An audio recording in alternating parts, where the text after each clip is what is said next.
The Love Boat won't be seen tonight, so we can bring you a very special episode of The Gen X Files. Welcome to The Gen X Files. I'm Jim. I'm Adam. And today's show is all about E.T., the Extraterrestrial. Turn on your hot light in the middle of a young boy's dream. Good old Neil Diamond. Don't wake me up too soon. You know that came out in September of 1982? Gonna take a ride across the moon. He wrote it because he saw the movie. Him and his writing partner, they wrote that. And then he promptly got sued by MCA. Yeah, I know. Because apparently they decided it was a copyright infringement, and Neil Diamond settled out of court for $25,000. Yeah, which was like one day's sale. Yeah, I know. You know, a quarter of a day's sale. But it was a very litigious time in the 80s. Everybody was suing everybody for everything. Yeah. And I honestly, because of the really small settlement and everything, it was publicity. It was token. He sold a lot more records, and it was his last number one hit. Yeah. We have to do a show on him. He almost died on stage. Neil Diamond was amazing. He's my favorite, my mom's favorite singer. Love on the Rocks. Ain't no surprise. It's the hard light, baby. I know. That's what E.T.'s got. I realize. Turn it on. And they're going to take a trip across the moon. Oh, okay. Yeah, that makes on a sense. bike. On a bike. Yeah. This is the beginning of our Spielberg summer blockbuster July. We're going to be doing this and Raiders and Jaws and, a little something for the stepdads. Have a little adult conversation about the movies. But we wanted to kick it off with his most successful movie. Yes. E.T., the Extraterrestrial. E.T. Take yourself back to 1982. Ooh. Jane Fonda's workout debuted. Yeah, all of our moms getting in shape. Exercising sensation. And the best part about it, she used all that money to fund her political activism. Nice. But, man, she took advantage of the VCR. I mean, that was like the first must-have tape. Every mother on the planet had that sitting next to them. They didn't use it. No. They bought all the clothes. But it was there. They had all the cute workout gear. But most exercise equipment gets bought and never used. Yes. That same year, the Rendlesham Woodbridge incident in Suffolk, England happened. Do you remember this? Yeah, There's a really good last podcast episode about it. Oh. But the USAF and U.S. Air Force in Britain, they found a crashed UFO and then completely covered it up. Oh, wow. You mean the Royal Air Force, not the No, it was the U.S. It was on a U.S. base. Yeah, oh, wow. It was like U.S. base. And it's a great, if you haven't listened to that episode, or those, I think it's a couple episodes, it's really good. Nice. But that happened in 1982. And then in March 1st, the Venera 13 from the USSR landed on Venus and collected soil samples and was the first audio recording of another world. Crazy. So it was rife for some E.T. and with other space stuff. Got some space junk. June 11th, 1982, E.T. was released and shot straight to number one, opening to $11 million and staying at number one for 6 straight weeks. That's crazy. Where it then fluctuated between first and second place until now, October. I remember, and I remember not really giving a crap when I really? first saw it. Yeah, it wasn't because, it was like a boy and an alien. It was like it wasn't Star Wars. It wasn't Raiders. Right. It didn't look like, the kind of movie that I was into or whatever. Yeah, but didn't really appeal to you too much. Not at first, but man, when I went to see it, the brilliant thing about him is that he captures kids so well, and up until that point, not like any other director. Right. The fact that the kids are playing D&D, and that they talk like us, it's very real. Yeah, it was very realistic. Exactly, the kids that he cast were so good, you know. And he was very aware of that making the movie because he this is one of the only movies he didn't storyboard because he wanted to keep the performances spontaneous because that was more real. Well, he also got the subdivision lifestyle, man, like the tract home thing. Like my stepdad, it wasn't like a tract home subdivision, but he did build, a neighborhood, and there was always like houses being built, that you would play in, and everybody was riding their bikes. And it was the first time, I really saw a movie where they were playing with my toys. He was playing with the Star Wars guys, and they were playing D&D, and they had the BMX bikes. It's like it was like Okay, I'm in, man. This is me. It's me and my buddies. Me on screen. With an alien. The fourth weekend that it was open, it actually set the record for the highest grossing weekend, beating out Rocky 3. Yeah, that was the weekend I saw it. Yeah. Did you only see it once? No, I saw it multiple times. I saw it a couple of times in the theater. It wasn't Star Wars to me, right. I didn't Not buy something any, you had to I see didn't every want, weekend. yeah, and I wasn't like gaga about it, but it was very, it was very unexpected. It was like, I really, yeah, the whole broken family, like everything about it was just, perfect in the tone of like what it was like growing up as a kid in that time. Yeah. 1983, it became the highest grossing film ever, beating out Star Wars. It made me so mad. After 2 re-releases in 85 and 2002, the movie has earned over $792 million. It's incredible. Which was a record until 1993, when it was beat out by Jurassic Park. Another Spielberg movie. Yep, just beating himself. Yeah. Sales of Reese's It's always Pieces, between him and him and Lucas. But and then old Cameron nudged his way in there. Yeah. The movie had a huge impact. Sales of Reese's Pieces went up 65%. Yeah, I crazy. don't remember Reese's Pieces before that. I knew that they were, because I was a candy guy. Well, they came out and they were released, or whatever you want to call it, in 1978. Yeah, so I remember they them hadn't coming been out. that long, Yeah. But it was just, they were kind of like the candy's dirty little secret. Yeah. Because everybody was like, because it was like, what's this weird thing? Yeah, I remember loving Reese's Pieces me after too. this. Yeah. Like, loving them. M&M's, bad decision, still- baby. Somebody got fired at Mars. Oh, yeah, Mars. Stupid. They literally thought that the movie would scare children. So Well, they it didn't want to be did. associated with that. I have friends that saw it and were scared. That's true. Scared poopless from. It was a win-win for 18 is everybody. weird little- M&M's are still here, so I don't think it affected them too much. No. While the movie was released in theaters, Spielberg was earning around $500,000 a day from the movie. And that's in 81. 82. That's in 82. Yeah, it was crazy. When it got released on VHS, it sold 15 million units, earning it another $250 million. Oh yeah, that was one of those tapes where people were just lined up on the day of release. Yeah. I miss those days. I miss the days. I remember like Tuesdays would be the release day for new media, and I remember. To Best Buy. First VCR, then DVDs. Yeah. Like, you got to go on release Tuesday and see. Yeah, you got to get there early before you go to work. Yeah, but it was crazy, the scrambling to get that tape. You got to get that stuff. But on top of all this, as of 1998, the last reported date, which was 17 years after it came out, math, 20 years, yeah. It has sold over $1 billion in merchandise, just merchandise alone, and $2 billion in knockoff merchandise. Yeah. Where did E.T. come from? From space, outer space. Right. He also was created as an imaginary alien friend. Spielberg created him in 1960 after his parents got a divorce. Ooh. Yeah, and so he created this weird little alien imaginary friend. I think this is one of his most personal films. That he considered it to be the brother he never had and the father that left. Wow, that's deep and super, super sad. It is. Divorce can be devastating, or it can turn you into Steven Spielberg. I mean, knowing from childhood tragedy, you do tend to escape into your. If you are lucky enough to have one, you escape in your imagination. I spent, countless hours making bases for my Star Wars guys and creating scenarios and stories and. Just by myself, because it's a safe thing to do. You retreat into your own worlds, and either you get Spielberg or you get Bundy. I mean, it's like well, or me, true. Which is a little bit of both. A little bit, yeah. It was a very personal movie for him. He actually in 1978, Spielberg announced that he was going to do a new film called Growing Up, which was about a kid growing up.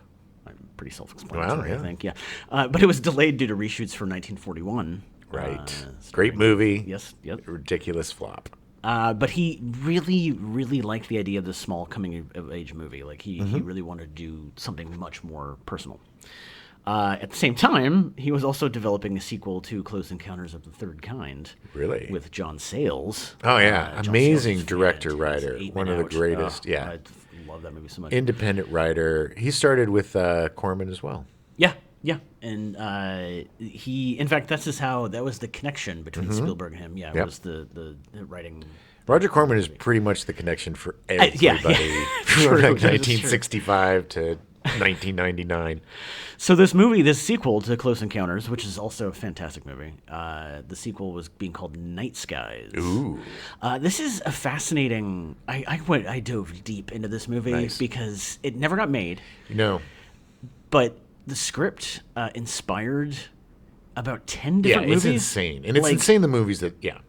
One of them being E.T., which we'll talk about. The never-made E.T. sequel, which we'll also talk about a little bit later. Poltergeist. Gremlins. Critters. Signs. M. Night Shyamalan Ding Dong. Yes, but it was the corn. Like the corn was the big thing. Yeah. That was the connector, which you see in E.T. Yes, which we will talk about. Corn. Spielberg's War of the Worlds adaptation, and even John Sayles' movie, The Brother from Another Planet. Yeah, which if you haven't seen Brother from Another Planet, fantastic. Do it. It is Absolutely one of the fantastic. greatest, and most subtle sci-fi movies ever. It was essentially Night Skies was based around the story of the Kelly Hopkinsville encounter, where a Kentucky family claimed they had been terrorized by these gremlin-like aliens. It's a weird story. It's a super weird story. It's fascinating, and essentially there were 11. It was probably just raccoons. Crazy. Probably.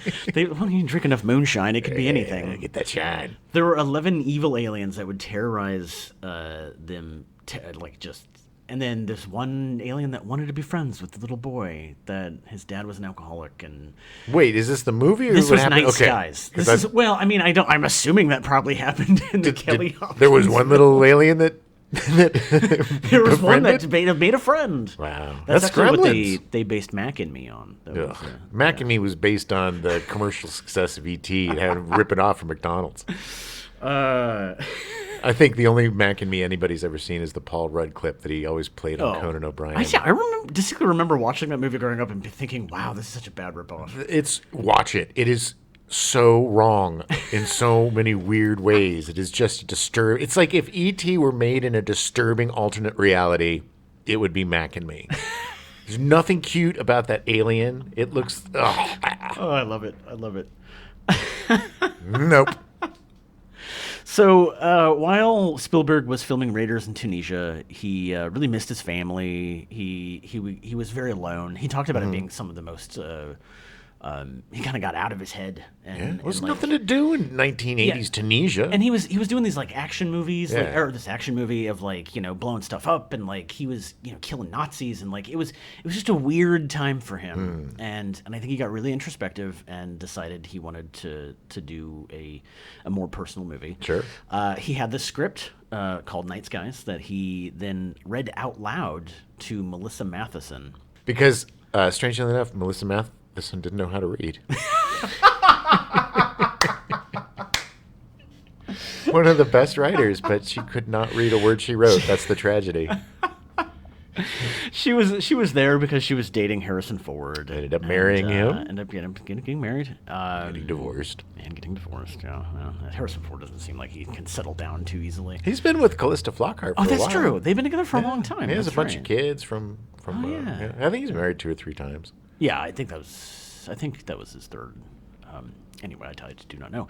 But he read the script to her, and the part that really grabbed Melissa Matheson was that weird little alien that was friends with the little kid. Yeah. And she cried. She cried at the end. She was she loved the idea of this alien being. Is that script available? Can you read that script? I did not find it. Because I really want to read that script. Yeah.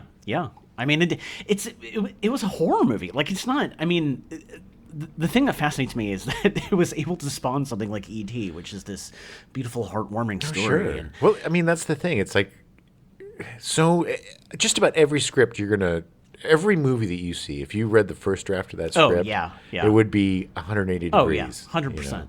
That was my favorite story about that. It was the guy who wrote, he he was writing a biopic about Cuba in the revolution, and his script got bought, and he didn't hear anything. Got paid really well.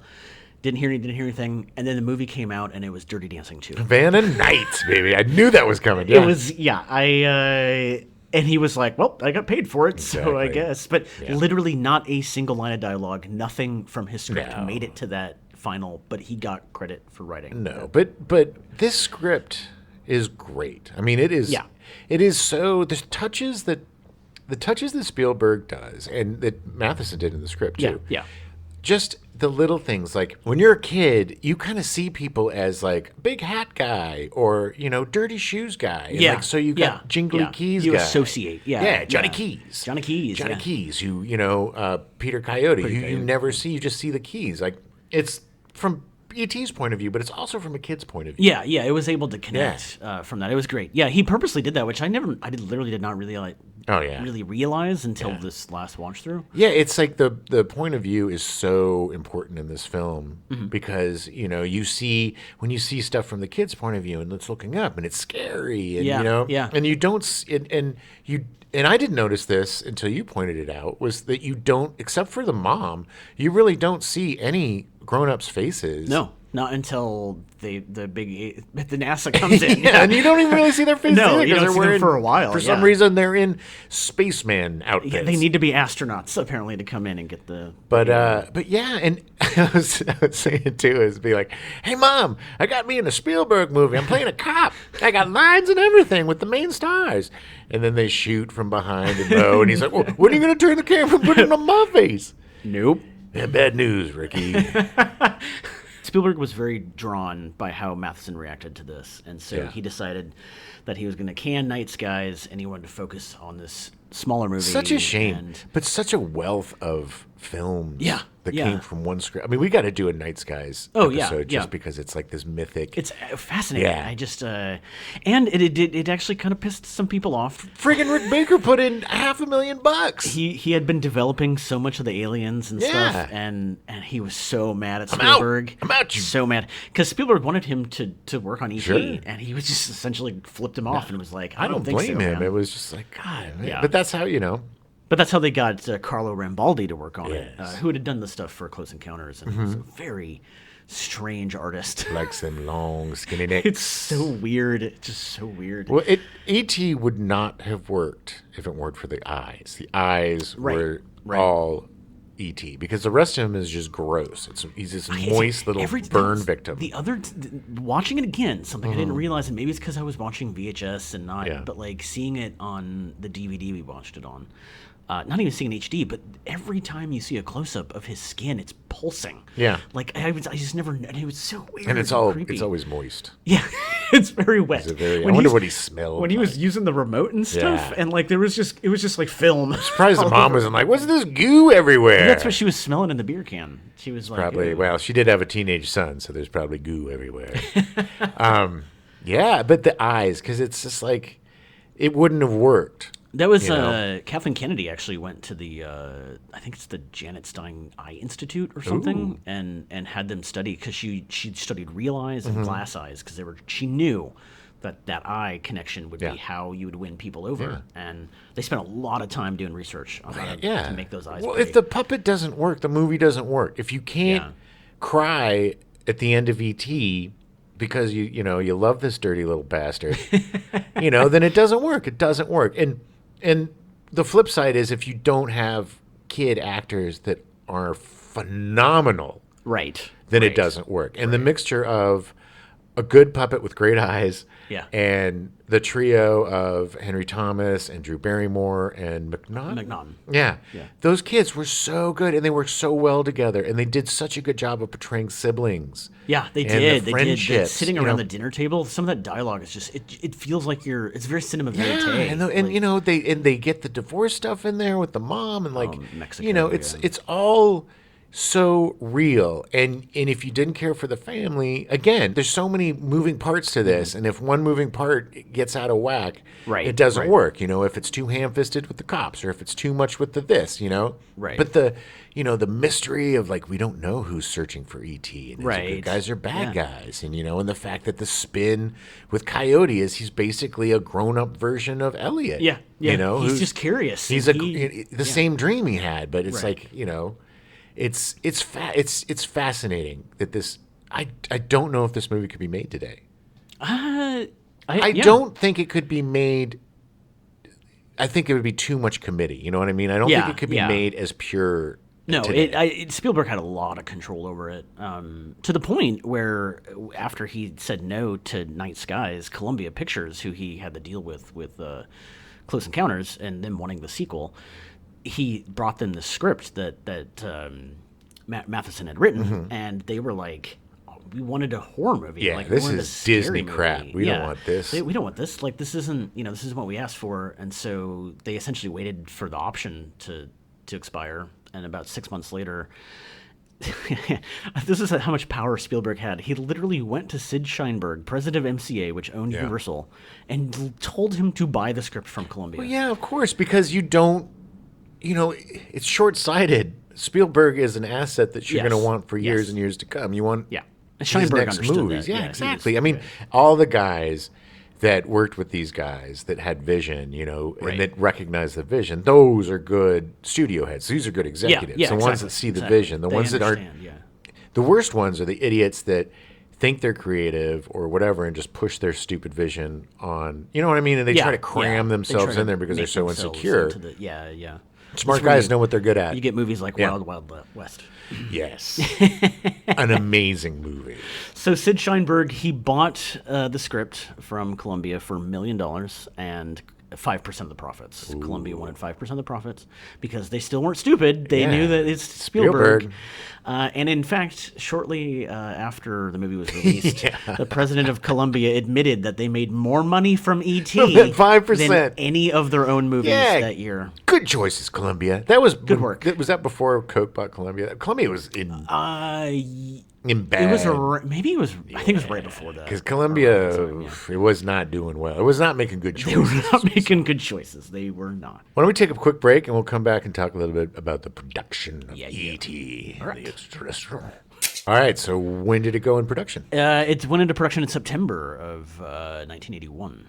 Let's talk a little bit about the casting process. Yeah, sure. Because the way he got the kids, the way he was brilliant at casting children because it wasn't like he would bring them in and be like, read these lines. Right. He'd be like, well, tell me a story or, what's going on? And case in point, Drew Barrymore, her imagination. She was 5. Yeah.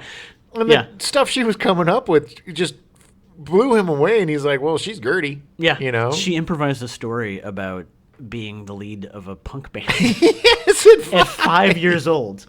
And so he was like, this is it. She's phenomenal. So good in this movie. Phenomenal. She is the heart of this. I mean, same with Elliot, but she is just so cute and so real. Yeah.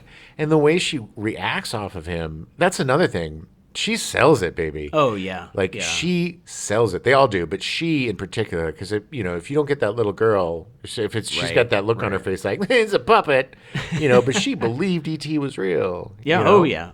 Well, and that was actually part of Spielberg's genius is that they shot it in chronological order, specifically so the kids could bond with E.T.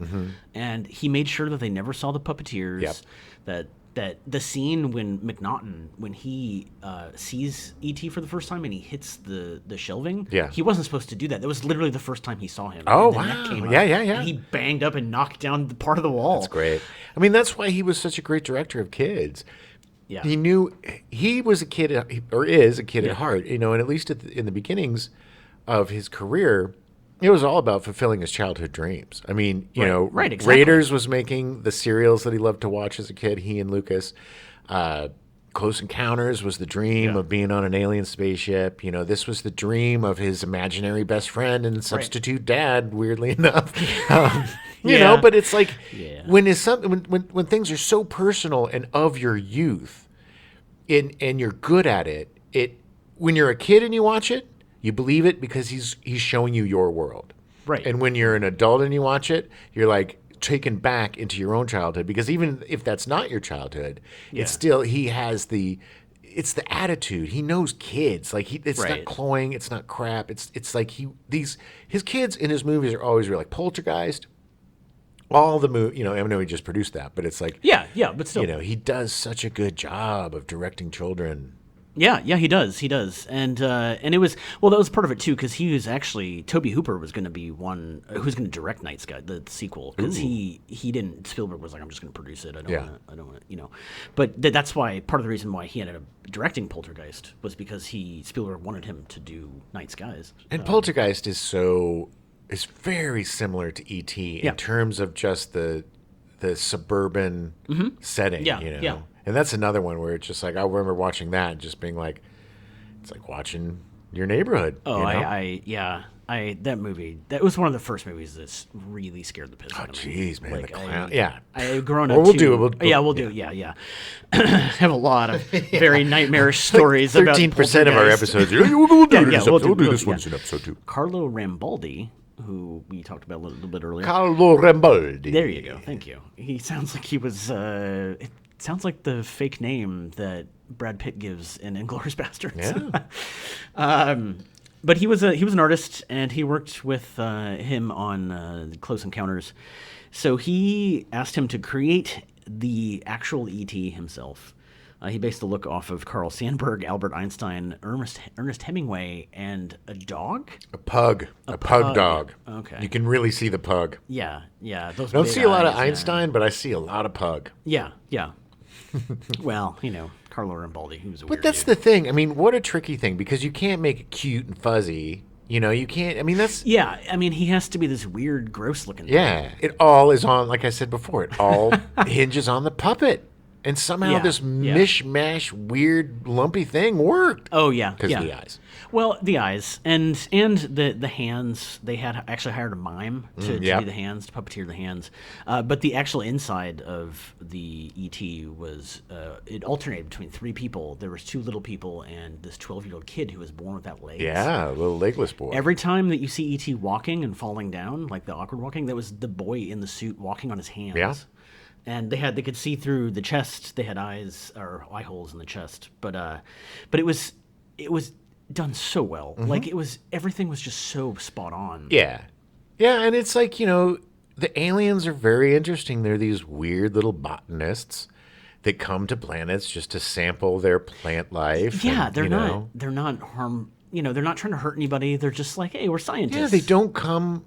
Like nobody, they've probably been visiting here forever, and nobody knows. They must have, because otherwise Johnny Keys wouldn't have been following. Johnny Keys, jingly, jingly, jingly. Here comes Johnny Keys. Because they knew as soon as they started taking off, they knew that they were coming. So yeah, no, I love the fact that they're not benevolent, they're not anything. They're just like they're scientists. Yeah, they're just coming taking samples. They probably look at us as being these weird hairless apes that they just kind of get in the way sometimes with boomsticks.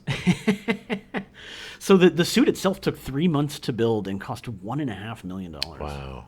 It's expensive, which is interesting because the budget for this movie was only $10.5 million. Well, I mean, again, you had to.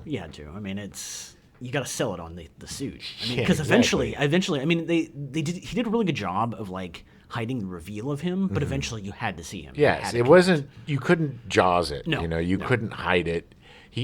Because that's the opposite of a horror movie. Because a horror movie, you show as little as possible to create the imagination of scares.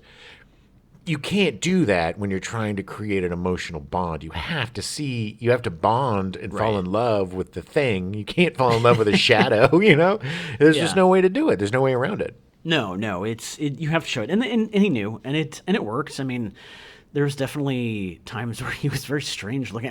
I can understand a friend of ours was terrified by this movie. Well, because when he first meets him in the cornfield. Is it time to talk about the cornfield? Yeah, man, let's talk about the cornfield.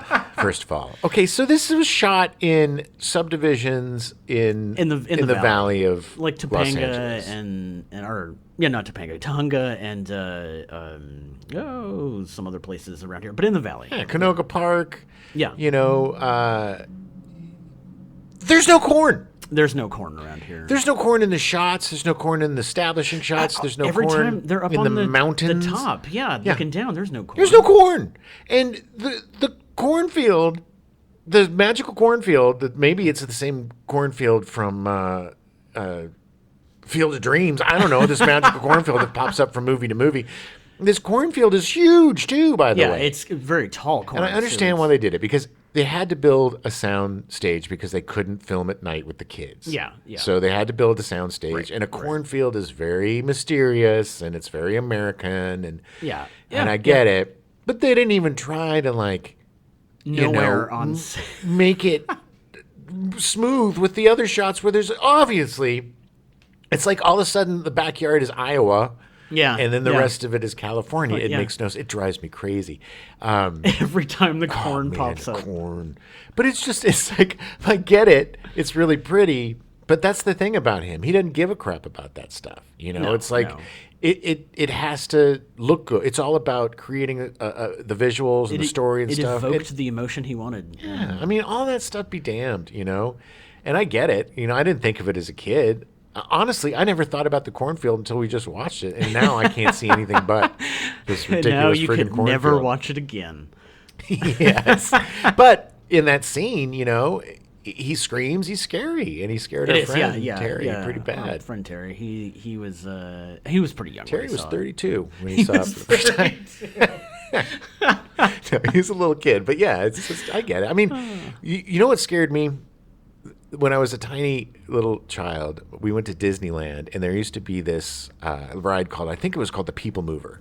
And you get in this thing, and it shrinks you down, and you go, and it's a goofy ride, but you go through like molecules. Oh, okay. It's kind of a science. It's very tame, man. The thing moves at like snails were lapping us. Yeah. But and there's like these tubes with these little things in it that looks like they were shrunken cars. The little cars with little people. Oh, okay. I freaking lost my mind. I just like, I don't want to be shrunk. What if we can't bring us? What if they can't unshrink us? So as soon as we get shrunk down and we're in the thing, I'm just like, ah! My mom's like, calm down. And I almost stopped the ride, I think, because I was shrieking because I was so afraid of being. Wow.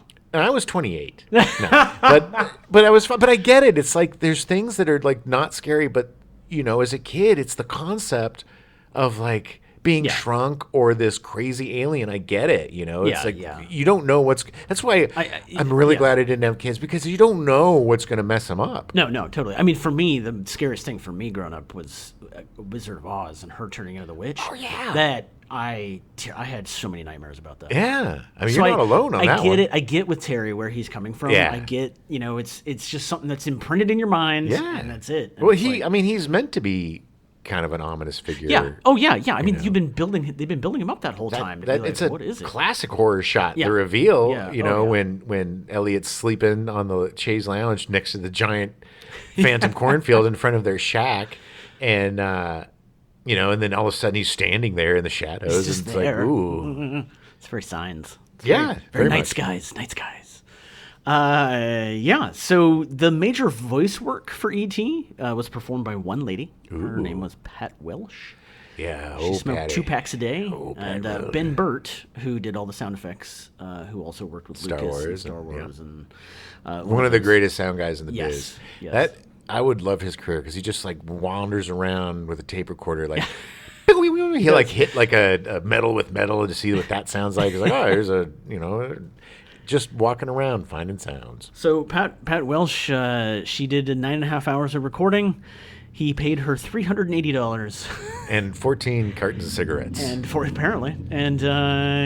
she was the voice of E.T. Now, that wasn't it. He also added another stuff. There was him, Spielberg himself. There was Deborah Winger. His sleeping wife who had a cold, which I swear at one point I heard, and I was like, oh, that had to be. Yeah. That had to be. It's like a burp from a professor, right? Yeah. Some raccoons, otters, horses, anything he could figure out that'd be weird. Well, I mean, there's a lot of weird little grunts and groans and blips and bloops. There is. So it took them 61 days to shoot. They started actually doing the exterior stuff, and then they moved into sound stages for 42 days. Well, it must have taken some time to shoot it in sequence because you're going to bounce back and forth. That's the thing is because it wasn't totally. I'm guessing they probably did the chase. I think they did the chase stuff first. With them in the van and things. Yeah. I don't think it was totally shot in complete order. I think most of the bonding stuff was shot in order, and then that way they could get him actual crying because he's sad that his puppet friend is leaving. Sure. Going to space. Yeah. Going back home, buddy. Going back home. But they shot it in 61 days and actually finished it 4 days ahead of schedule. Nice. Because that is what Steven Spielberg does. Well, that's what pros did back then. They weren't a bunch of guys. They were the guys that were like having strippers and coke on set. And, they were the guys that worked. And Spielberg was a definite workhorse. I mean, the man loves his work. What have we learned about our inside baseball in Hollywood? Finish things early and under budget. Sure. But it still doesn't matter. You know what we've learned? Nothing matters. That's true. It doesn't really matter. It's all just a hellscape of questions with no answers. But it's a lovely place to be. John Williams composed the score. As usual, anything and everything that John Williams sent to Steven Spielberg said, yes, this is amazing. Course. The guy, there's no other composer like him. There's no other composer that's so epic. He's the most epic. There's a reason why they play John Williams at the 4th of July every year. Yeah. Oh, In Boston. Yeah, that's true. They, the score was specifically done to be very dreamlike. He used a lot of what they called colorful instruments, like your xylophone and your harp and things that were more dreamy. It was very magical. Yes. Yeah, very magical. Because the imagery. There's that iconic image of the bike and the moon. And then they do the bikes in the sun, which is like Apocalypse Now. This movie pretty much, I know Easter egg comes from video games. That concept was developed in video games. I think the first one was a video game, in 1978 or something. Well, it was finding an actual Easter egg. There was something. Yeah, exactly, which makes sense because hence that's why they call them Easter eggs. But this movie was filled with Easter eggs. Yeah.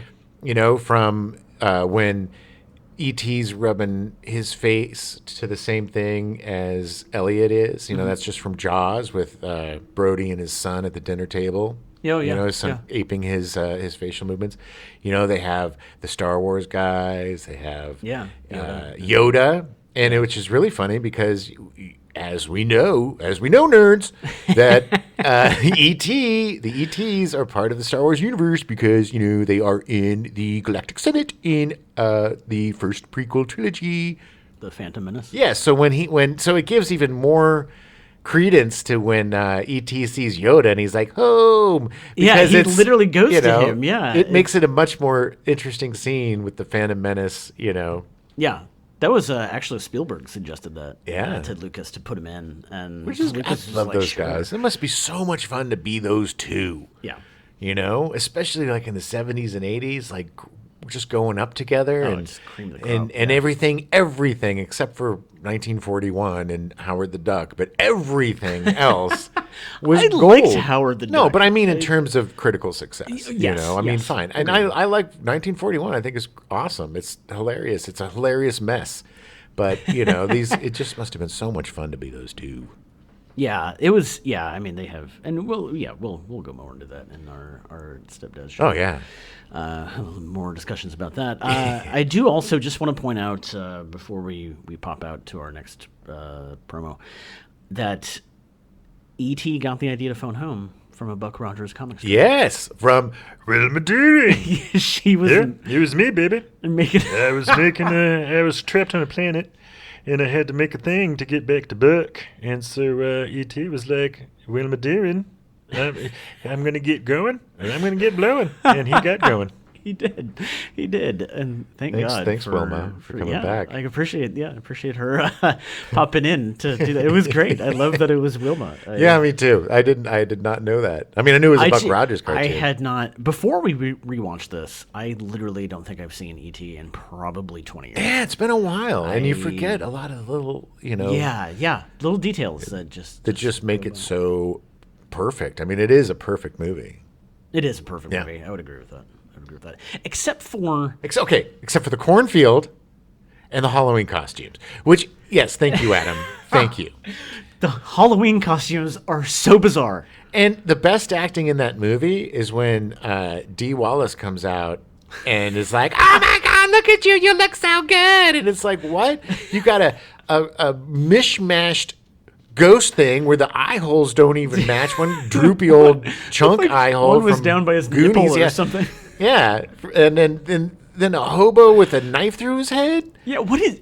And then he's a hunchback. And then why is he a hunchback with a grave? I don't get it. I don't. It's not. It doesn't make any sense. The weird zombie kid and I mean, they had more on their mind, I guess, than getting their costumes. I mean, to the point, E.T. didn't even get it because he tried to save him from having the blade. In his head. That's one of my favorite parts.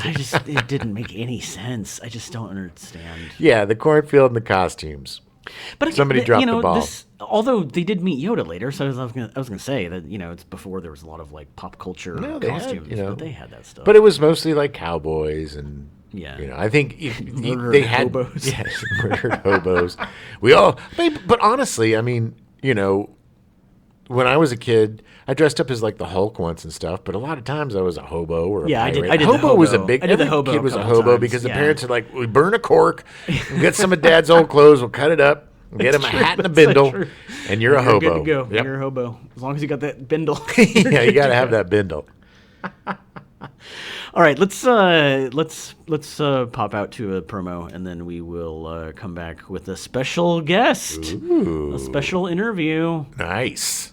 Welcome back. We are here with our very special guest. He flew all the way from a very long way in. It is the one and only E.T. Hello, Addy. Oh, wow, you made my name 3 syllables. Yes. That's great. How was your flight in? Boy, are my arms tired. I'm really glad that you made it. What have you been up to the last 40 years? Are you still a botanist? I got in a lot of trouble. When you went back to Brogo Asogi? Yes. The Brogo Asogians were pissed. I can imagine. I mean, you got left behind. Did you get left? Did you stay behind on purpose? It's complicated, but there was a girl. Wow. I was dating on the ship. Oh, and you didn't want to go back. No. Okay, I get you. Crazy. That makes sense. Crazy. Yeah. Well, I mean, eventually they did come back. It was either that or death. No, I had to go back. So have you been keeping up with Elliot? Yes. Oh, that's good. Have you seen him recently? Elliot and E.T. are besties. Oh, that's good. Yes, I met his family recently. Oh, really? What were you guys doing? We made snowmen and ate cakes. Sorry, what brought you guys back together? What was the reason? Money. Xfinity gave us many Reese's Pieces. If you know what I'm saying. Money. So what have you been doing with your time then? Are you still a botanist? I have been working on a podcast. Oh, I imagine your podcasts are, 5 hours long? Because I speak so slowly. And that's all the time that we have. Good luck. You have beautiful eyes, Adium. Great interview, man. That was good. It's interesting. I feel bad that he didn't get paid. There's not a lot. I mean, what are you going to do? Look, I get it. The guy messed up. You know, that rescue mission had to cost billions of dollars. Oh, I can't even go back to get one guy. To get one guy, yeah. One guy. And he's like, oh, I brought a potted plant, fellas. Yeah, but okay, here's the thing. Now, I have a question. Okay. Rewatching this movie again, the beginning, they just leave him behind. Yeah. Now, did they just not do like a head count? No, they knew. They were like, their little heart lights are going, bloop, bloop, bloop, time to go. And then all the gun guys were coming. And, you know, the scientists, not the gun guys. Yeah. But they were all coming. Johnny they were Keys. like, Johnny Keys in the Jingle ketones. jangles. His jingle jangles. Yeah. Johnny Keys and the jingle jangles. Nice. Johnny Keys and the jingle jangles were, you know, getting too close and they had to go. They had to get out before they got caught. So, but wouldn't they have just come back anyway? Well, they thought he probably got killed. They were just like, whatever, he's dead. Well, they saw the pursuit, you know. It just seems really callous on their part. You know those Vietnam movies, right? Where everybody's get to the chopper and everybody's like, you know, the guy's running the chopper and then there's the one guy that's like, doo, doo, you know, he's getting shot. And then they're like, oh, we got to leave him because he's going to get killed anyway, right? Right. But then you find out later, that guy didn't die. He got captured, and then they go back and they rescue him. It's the same thing, baby. Yeah. So we're just seeing not that part of it. We're seeing them coming back because it's like, okay, so just like in the Vietnam movie where they think the guy's shot and killed, they're like, E.T.'s dead, but not until the Speak and Spell umbrella Rube Goldberg machine communication device. That's another thing. Until they got the word from that, they were like, "Oh, he's dead. Okay, Ronnie is dead. His name's Ronnie. Ronnie is dead. Oh, Ronnie. That was E.T.'s name. Yeah, not E.T. No, but Ronnie. Yeah, his name was E.T. They were all named Extraterrestrial. Well, I mean, I was just saying it's important for us to call him E.T. His name was Ethan Thomas. But he was like, okay, I'll go by E.T. Related to Henry Thomas? No, strangely enough. They were from... not related? No.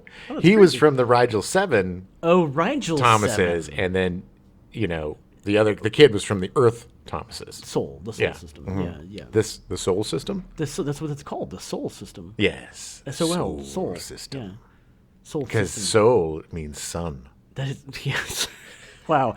Learn something Science, new every babies. day. Yeah. But that's the thing. That's why they came back. They didn't know. They thought he was dead. They thought he got captured. Just think of Vietnam. Okay, that makes more sense then. Yeah. I mean... I couch everything in Vietnam. I just would think that if they have the technology to literally fly millions of light years...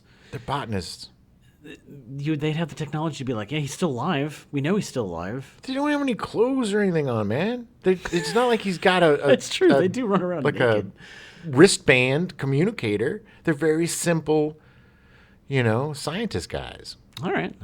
They're not looking to cause any trouble. You're just such a extraterrestrial alien apologist. Look, man, you're coming in hot.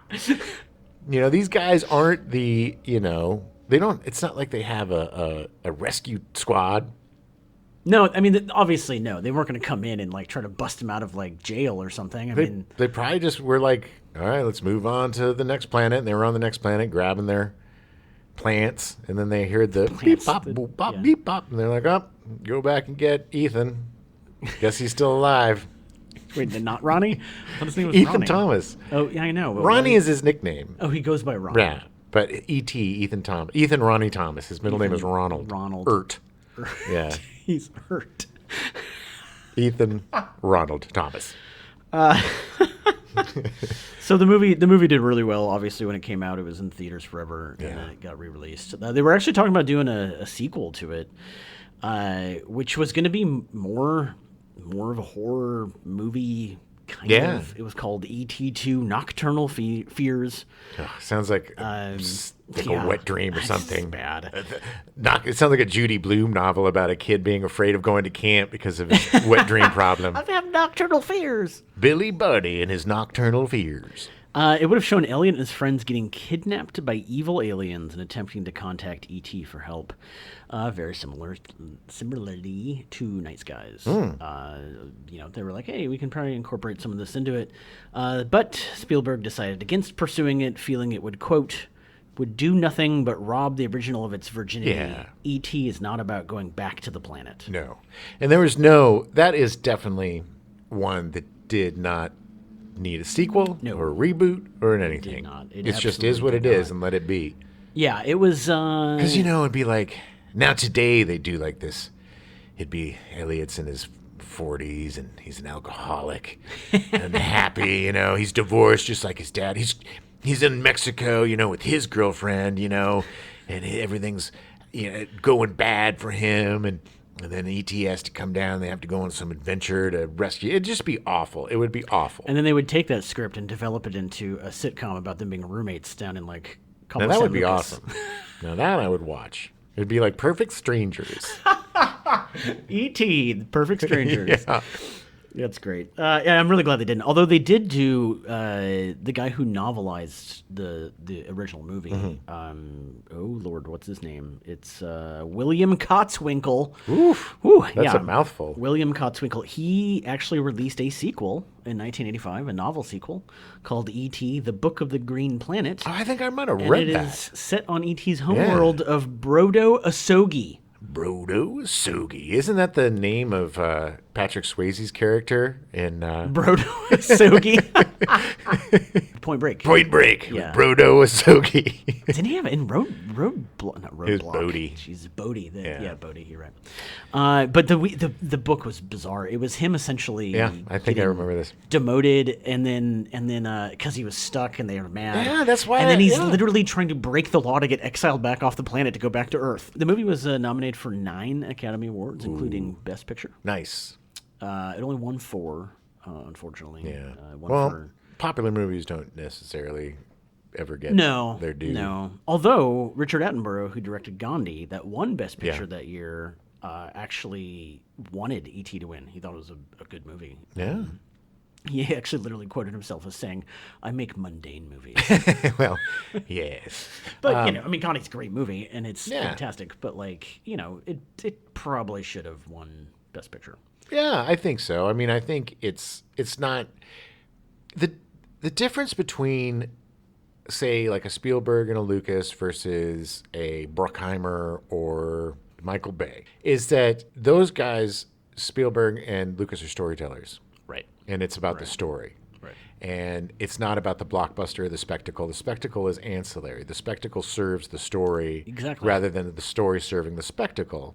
Like Wild Wild West. Right. Or Armageddon. Or, these are all fun movies. They're fun movies. But the story, it's not... It's the other way around, It's like, how do we justify blowing up the world? Yeah. Rather than the world needs to be blown up to justify our story. Although I would argue that I think Armageddon has a more personal story than any of his other movies. Yes. We get Affleck crying in the tube. It's all about Bruce Willis at the end. Yes. Pushing that button. Yes. Pushing my But again, buttons. It was also spectacle, but I always connect with it. Sure. Look, it's fine. I'm not trying to dismiss your favorite movie in the world. I hope not.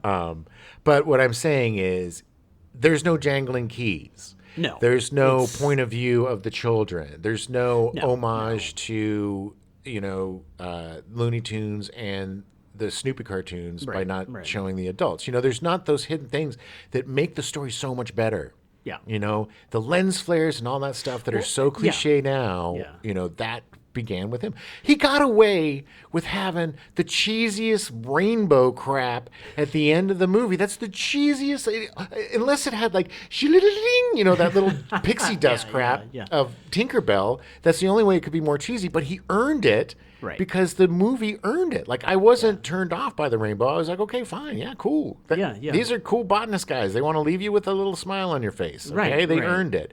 But it's like, that's what it is. And I don't think...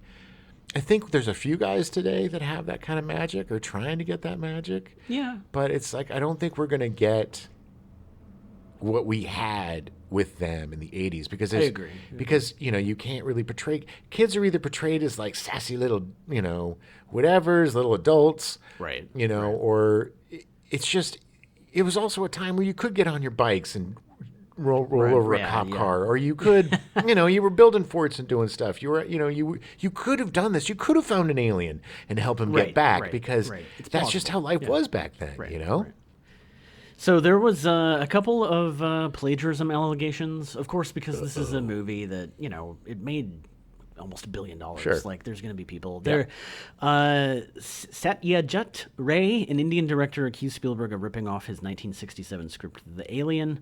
Spielberg denies it, saying he was in high school when the script was going around. But he was at high school in India. But he actually graduated in 1965, and he was already in Hollywood when the script was being pushed around, being shopped around. So it's possible that Spielberg read it.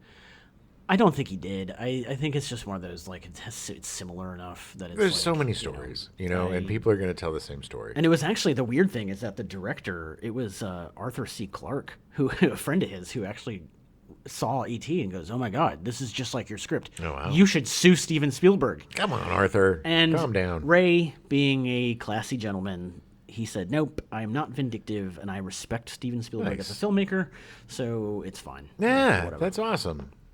On the other side of that is 1984, a federal appeals court ruled against playwright Lisa Litchfield, who sued Steven Spielberg for $750 million, claiming, and now this, I am not making this up, claiming he used her one-act musical play Loki from Maldemar as the basis for E.T. I buy it. A one-act musical play. Yes. She lost the case, with the court stating, quote, "No reasonable jury could conclude that Loki and E.T. are substantially similar in their ideas and expression." That's BS, because everybody knows that Steven Spielberg always went to one-act musical plays. Whenever he was in Los Angeles, every night he was seeing local theater, some sort of one-act musical about aliens. I'm pretty positive that he saw you in a one-act musical play in the early 80s. Completely ignored me. Yeah.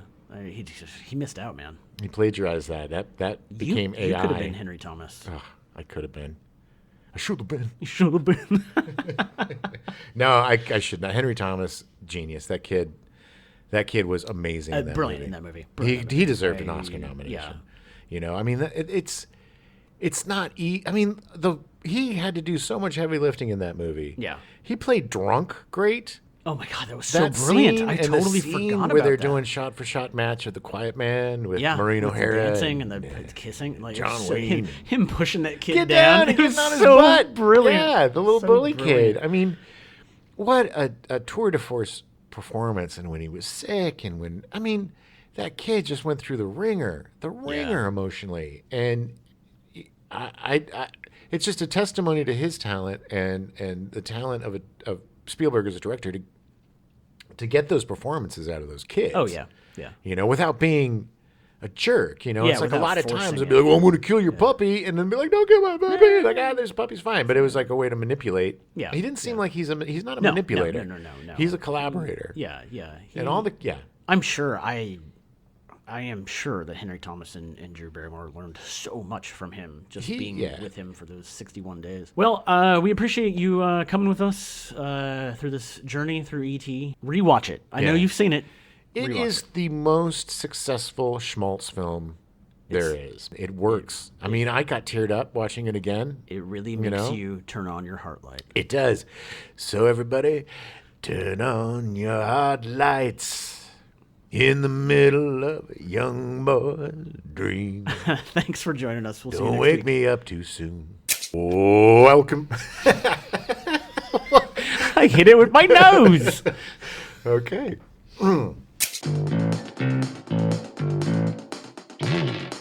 We now return you to your regularly scheduled programming. Scooby-Doo, where are you? Already in progress.